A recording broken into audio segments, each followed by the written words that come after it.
Hi there, this is Mary from VoIP Hubs. Thank you for joining me today. The objective of this video is to focus on programming your Grandstream HT801 ATA to work well with your fax machine. Before we get started, a little bit about us.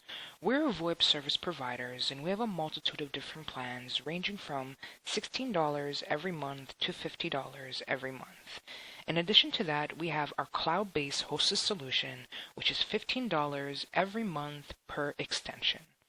If you would like any additional information, please don't hesitate to visit www.voiphubs.com, or you may call our main number, which is 336-663-1333. Without further ado, let's get right into it. So the first thing that you need to do is to log into your Grandstream HT801. Once you are logged in, let's click on Advanced Settings. What I like to do first is upgrade the firmware server path. So currently right now it says fm.grandstream.com/gs. What I would like you to do first is to enable the HTTP aspect. And then remove the fm dot and simply put firmware dot. Then go to the end of the sentence and simply remove /.gs.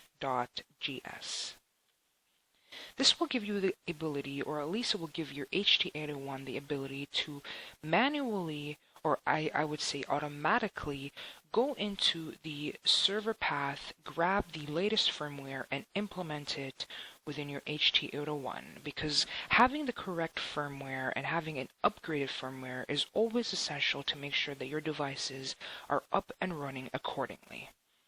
The next thing that we need to do after applying the change is to go to our FX port. This is where we will program our fax DID and get things up and running. So the first thing is to make sure that your account is active. The primary SIP server is the SIP server that your DID or your account is under. So this is generally either an IP address or it is a host name or domain name. So for the simple fact that this is sensitive information, this part will be blurred out. And there you go. The next thing that we need to focus on is the NAT travel sale. This is a very, very important aspect. We need to always make sure to have it as keep alive. The next aspect is your SIP user ID. This is your main account number. Now, for the purpose of this video, I do have a temporary number that I use for testing. So I will simply just copy that number, implement it within the SIP user ID, and I will do the exact same thing for the authenticate ID. The authentication password will be the gateway password given to you by your SIP trunk provider. So we'll copy my gateway password and implement it on here. The name will be the name of your company, or at least the name that you would like the ATA to display when sending out a fax. So I will just be putting VoIP Hubs LLC. Now let's scroll down. As you can see, you have quite a bit of information, but there's only a couple things that we'll need to focus on.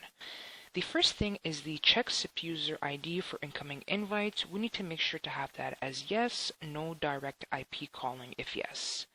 We need to do the exact same thing for allowing incoming SIP messages. So please choose yes.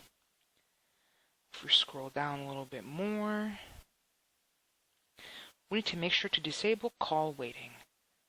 As you can see, there's disable call waiting caller ID, disable call waiting tone, but if you simply just disable call waiting in general, these ones right here really would not matter as the main essential aspect is disabled. Now we must scroll down. The two most important aspects are right here, the fax mode and the re-invite after fax tone detected. Please make sure that your service provider does have T.38 as part of their services. If they do, please click on it. And then please make sure the re-invite after fax tone detected is disabled. This part is very, very essential. Upon doing so, please scroll down and click Apply. Give it about 10 to 20 seconds to let the new implementation push through. And then upon doing so, you should see that your Grandstream ATA is registered. So I just gave it about maybe 10 seconds or so. So I'm going to click on status, which should take me to the main dashboard. And as you can see, my Grandstream HT801 is registered. Simply plug in the port into the HT801 that is directly from your fax machine and begin sending and receiving faxes. And that will be it. I hope that you enjoyed this video, and I hope that it helped you reach your objective successfully. If you have any further questions, please don't hesitate to leave a comment below, and please don't hesitate to give this video a like, and also subscribe. Thank you so much. I hope you have yourself a wonderful day. This has been Mary from VoIP Hubs LLC.